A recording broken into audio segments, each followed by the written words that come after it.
This is your Daily Smash for Tuesday, April 22nd. I'm Rick. I'm Kelly. Every time after we do this show, I always check, and I'm like kind of just hoping that I didn't forget to record. It always flashes through my head because I think once or twice I forgot to hit the record button. We're definitely recording.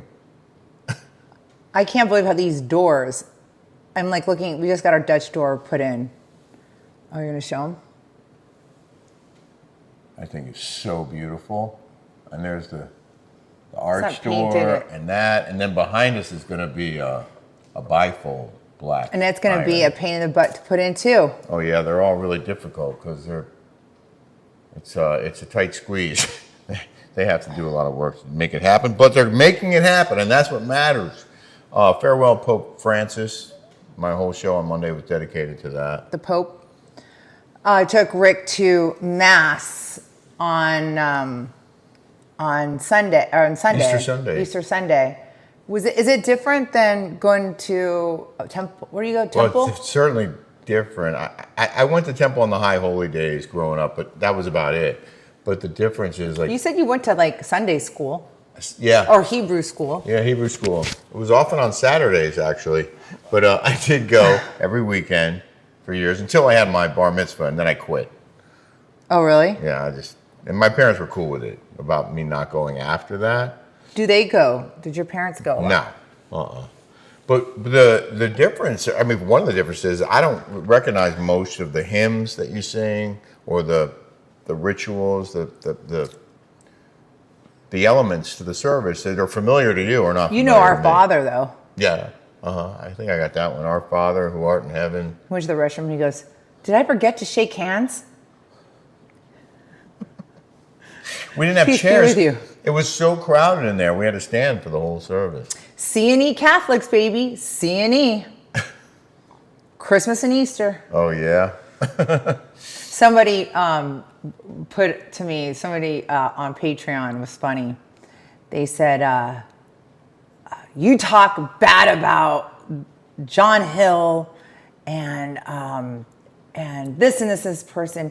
You couldn't even spend 3 days during your Lent. And I'm like, I know. Well, 3 days is quite a bit. You said actually it was only 2 days. Actually, it was only 2 days. It only lasted 2 days. Rick and I were Make it 3 dying. days. Rick and I were dying, but it's so funny because, like, you're the one who's judging me, right? Like that person's judging me, Right. and They're telling you not to judge others while they judge you. Yeah, it's like hypocrites.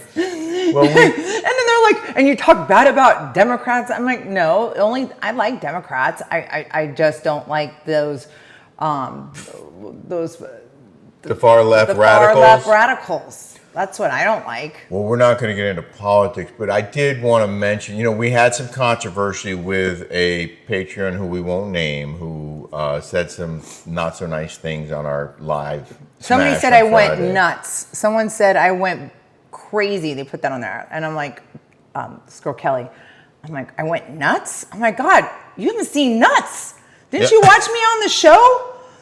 That wasn't nuts. I just wanted to get feedback from the smashers. Yeah. That if they didn't like it, okay? I wanted to know. I didn't go nuts. I wanted to see, and everybody absolutely loves it. And it's kind of like you can have your opinions and everything like that, but when this is a free show. Mm-hmm. And this is my platform. Yep. And if you're saying that I'm unprofessional in what I'm doing, well, I'm not here to be professional. This is my platform. And I love how people try to tell you how to run my business. Yeah. Like, this is my business and I can run my business. I'm not telling you to run your business. Right? I'm not telling you to get off your fat A and go to work, and then they spin it to something else. Yeah. And that's. I mean, that was my favorite comment. That it was distracting and unprofessional when you were putting your makeup on during our live on Friday because somebody that doesn't work. We had just rolled out of bed. The government. We had just rolled out of bed, and like Kelly said, it was a free show, and also we share our lives on this show. So a lot of it has to do with her putting on her makeup or discussing her hair or how she does it or, just little things like that, cooking and stuff. What she's doing right now, by the way, she's cooking an amazing soup that I've been smelling it all day. It's just a ham, peas. We had honey baked ham yesterday. Oh, our Easter was great, wasn't it? Oh my God, we both stuffed ourselves. We got in bed Sunday night. We were groaning, both of us. We didn't eat. We starved ourselves until 3:00. Yeah, and I don't think that's how you're supposed to do it. But then we just shoveled it in for the next 4 hours. But we went to town. It felt like it was the Last Supper. I swear to you, there were 2 birds and the ham and all the sides and the corn and the potatoes. The potatoes you made were incredible. That was my mom's baked. Everyone loved that casserole. My mom's casserole. And then dessert rolls around. It was like 6 pies, cookies, fruit. It was insane. It was so good. Thanks to Johnny and Megan for hosting. I brought that up for a reason. Well, one of the things that happened after we got in bed was we watched episode 2 of The Last of Us. And spoiler alert, spoiler alert, spoiler alert. I don't want to watch it anymore. Pedro Pascal killed off in the 2nd episode. I don't want to watch of this season. I only watched because of him. I did my research. You know why he was killed off? Why? Because he wanted to get paid? More? They're being true to the video game on which this series is based. There's a video game called The Last of Us, and the main character gets killed off relatively early on in the game, and they are true to the game. So Pedro Pascal knew when he signed up that he wasn't going to be there the whole series. Well, I'm not going to watch it anymore. I'm watching. I love it. I think it's really well done. I only watch because of him. I don't want to watch that annoying girl that acts like she's a badass when she's like 4'11". Honestly, I don't want to watch it. And then the zombies, it's enough. I'm sorry. Can I read you a quote from Pedro Pascal? Yes. He said, I have nothing but respect for the level of investment that people have in a video game or a TV show or movie or book. I experienced that myself. I flung books across the room because its impact was so profound on me and experiencing the story. I think it's incredibly painful for people, and that's obviously a brilliant achievement of the storytelling. He said, I'm in active denial about losing his life in the show. Mm-hmm. I realize this more and more as I get older. I find myself slipping into denial that anything is over. I know that I'm forever bonded to so many members of the experience and just have to see them under different circumstances, but never will under the circumstances of playing Joel in The Last of Us. And no, I don't spend a lot of time thinking about it because it makes me sad. He's sad. I'm sad. I'm sad too. He was the best part of it. I agree he was the best part of the show. He was the best part. That guy's smoking hot. Oh, that's You're hotter. But thanks. Good recovery. Yeah. That was quick. Yes. That was like a record. Because I feel like you are. Aw, thanks, baby. Mm-hmm. Thanks. You're hotter than any living person. This is my first meal I made. That's right. In this kitchen, and it's not even finished. I don't have my hood or my backsplash in yet. And I emailed the hood person back today, so that's going to be here in, I think, 3 or 4 weeks. That's rushing it. It'll be here in 3 or 4 weeks. We're getting exactly the one we want. And, oh my God. It's from Hoodsley? Yes. And this kitchen is going to look so incredible. I have one more hot topic. Oh, that was a hot topic, supposedly, the Pedro Pascal's Joel being gone. But I have another hot topic. Hot topic. Anthony Fauci, remember him? Yeah, the crook. His fortune doubled between 2019 and 2023 to $15 million. He doubled his money during COVID lockdowns while he was working for the government. I just love how right now he admitted that social distancing bull crap. Yeah. He said he just threw it out there. He made it up. Said it. He admitted it. Yeah, they made it up. And here I am. Too. They knew that wasn't going to work. And the masks weren't going to work either. They knew that wouldn't work. Well, I mean, the kids, okay, the children. Julie didn't get to have an 8th grade graduation. Oh my God, it was like a drive-in movie. Everyone stayed in their cars. They didn't go to school. Businesses got impacted. I mean, we're still feeling the effects of this moron that put everything in place that scared the crap out of, didn't even know what the hell he was doing, forcing things. All those people got rich. But that's the thing. I mean, all those. He was working for the government, and his salary was pretty significant. I think he was the highest paid government employee by the end. He was making almost $500,000 a year from the government. But his net worth went from $7.6 to $15 million during the worst of the draconian COVID lockdowns. While families and small businesses struggled through school closures and lost income, this guy doubled his fortune. Some of the reasons why: there were multiple six-figure payments that he was pocketing throughout 2023. $100,000 in April, $100,000 in May, $100,000 in June, $150,000 in September, $700,000 in November of that year. He was making speeches, he was being on boards, and then he got another $5 million for his book.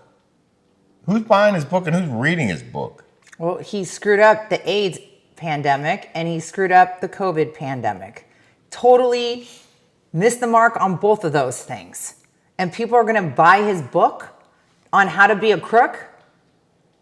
He won a prize from Columbia University for $50,000. I wonder if they paid for that out of the money that taxpayers gave the university. Of course. We pay for that? $50,000 they gave Fauci? I hope not. I have it in the news now. In the news. Oh, we're just blowing through this show. I feel like I'm forgetting something. Perhaps what not. What are we forgetting?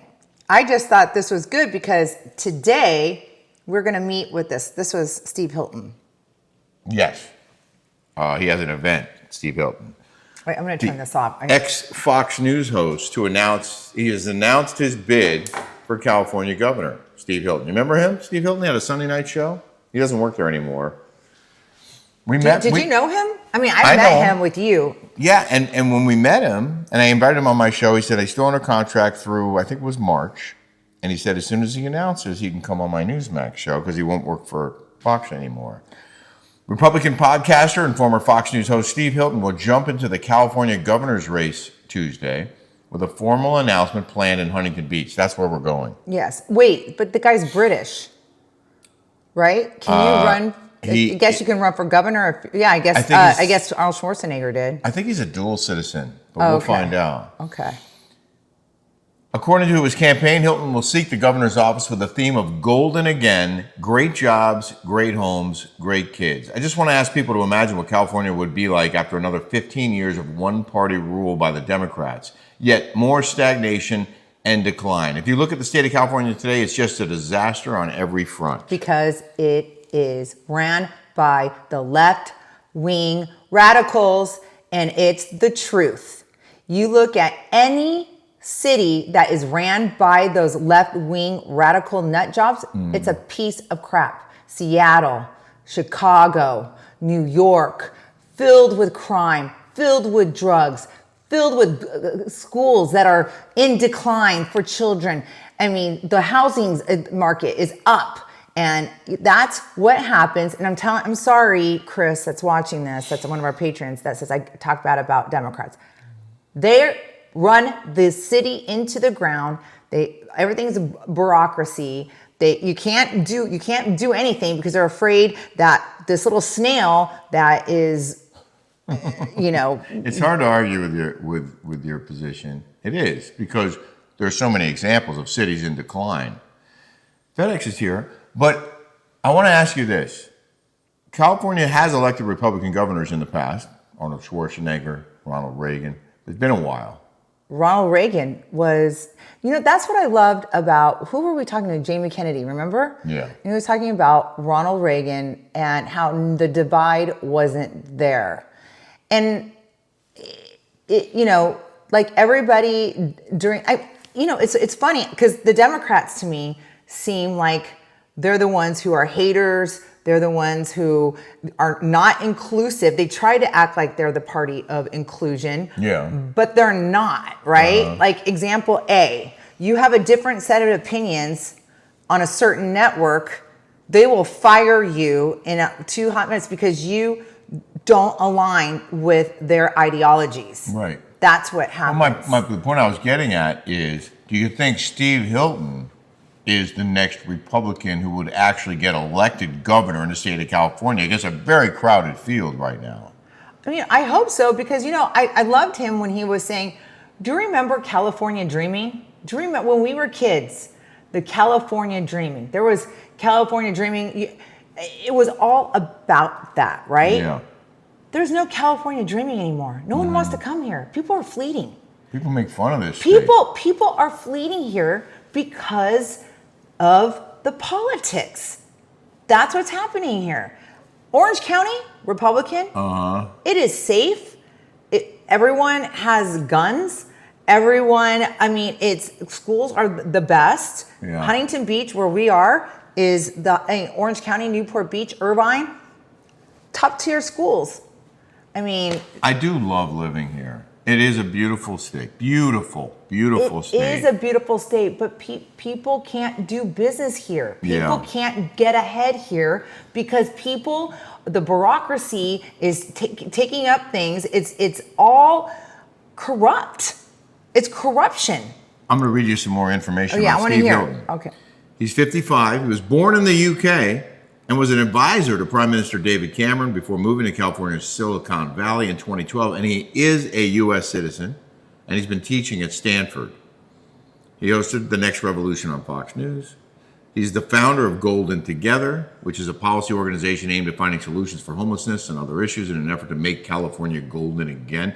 There's one other Republican, Riverside County Sheriff Chad Bianco, who has announced his bid for governor. A host of Democrats have joined the race. Former Congressman and U.S. Health and Human Services Secretary Xavier Becerra, former OC Rep Katie Porter, former L.A. Mayor Antonio Villaraigosa, Lieutenant Governor Eleni Kounalakis, the state schools chief Tony Thurmond, the former controller Betty Yee, former state Senate President Pro Tem Tony Atkins, and entrepreneur Stephen Klubeck, who Kelly is friendly with and who she convinced to come on my Newsmax show. He's done it twice now. That's a very crowded Democratic field, and that doesn't even include former VP Kamala Harris, who supposedly is heavily considering a run. Why don't we have interview Klubeck for our Patreon? He's a Democrat. That's a great idea. I like him a lot. He's a businessman. He's an entrepreneur. See, I like Democrats. I just don't like those radical nut jobs that just feed off drugs to people, and they're making money out of it. The other person I want to interview for our Patreon is former Navy SEAL, the guy who killed Osama bin Laden, Rob O'Neill, who was on my Newsmax show on Monday, who I think he'll do it. And the great thing about when Kelly and I interview somebody, first of all, she asks questions that you probably wouldn't think of that are really good questions. She draws a lot of stuff out of people, but also we get to find out a lot more than you would in a 3 to 5 minute TV interview, because we'll interview them for 30, 40, 50 minutes. So, that leaves a lot of room for all the other good stuff. I want to know how they found out they got Obama. There's a lot of questions. Not Osama? Obama. Yeah, whatever. Same thing. What do you mean how they found out? Like, how did they, obviously they have intelligence, but I want to say, how did they know he was in that house? Oh, they took him years and years and years. There's a movie about it. It's an awesome film. I don't know if maybe I've never seen it. I'm trying to think of the name of it off the top of my head. Was he in that film? No, but it was Based on basically his the book. story of what he in the team, SEAL Team 6 accomplished. But Zero Dark 30. That's the one with Jessica Chastain. Oh, I gotta Pretty watch sure that that. was the movie where she. I love that Jessica Chastain. She's so good. I'm pretty sure. Correct. I might be wrong, and you're all going to let me know if I'm wrong. But I think that was a film about them killing Bin Laden. And I was on a plane back from overseas after another assignment when he was killed. So when I landed, he was dead, and the next day that was my assignment to do it. But I want to hear more from him about that. So if you want to check out this week's Rick and Kelly show on Patreon, we have the Jamie Kennedy interview, which is awesome. Every one of our patrons is loving it. There's so many really great comments. It's as much as people. a cup of coffee in the morning. Yes, you can join for $5, and we have 188 episodes, no commercials, over an hour long, and we have the highlights from ChumpCon, which people also really enjoy. Can we just talk just 1 minute about sweatshirts for our Patreon. How we went Oh to. my God. So we wanted to send out gifts to our VIPs on Patreon. And we bought a bunch of envelopes, and Kelly stuffed the envelopes and hand wrote the addresses. Hold on, there's FedEx right there. Hold on. I had to cross-reference all the names to make sure the people who we were sending sweatshirts to were actually VIP members. And then we go to the post office to mail hey. them. And the price varied on the weight and here. where it was going. Oh, thank you. And I mean, the weight was pretty Oh, you standard. do? Yeah, I think one of them might have Oh, had yeah, an extra yeah, thing yeah. in it, Okay. so it was a little more. Thank you. But then the lady goes, you could send it using the express envelope, and it'll be $10 instead of 12, 16. So I'm like, okay. Oh, honey, those are chairs. Those Yeah. are chairs. Nice. It's just one box? No, it's 6. Oh. I just brought one in by myself. We got some new chairs for the. But look at this. How cool is this? I screwed it up, I think. It's a Dutch door, and we screwed it up. We have to fix that. In any event, now we have the right envelopes. We have to go back and unpack all the ones from the ones that we bought and Kelly addressed and redo them on post office envelopes. Like 40 or 50 times. At least. Anyway, good job. Thanks for doing all that. And I'll help you with the rest of it. I'll help you with the second wave, correcting what we did wrong the first time. I can't wait to eat your soup.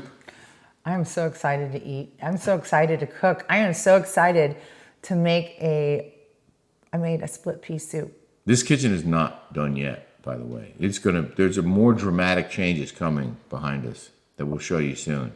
And in any event, thank you guys so much for watching our show. Sorry, I was unprofessional. I just walked outside to get the FedEx. I know that irritates some of you. Yeah. I'm sorry. How dare you be unprofessional? Well, I'm not Sorry. That's why I'm here. Thank you. Keep her on track. Exactly. And add some professionalism to this show. Because I have 0. Have a great Smash-tastic day, everybody. Bye, everybody.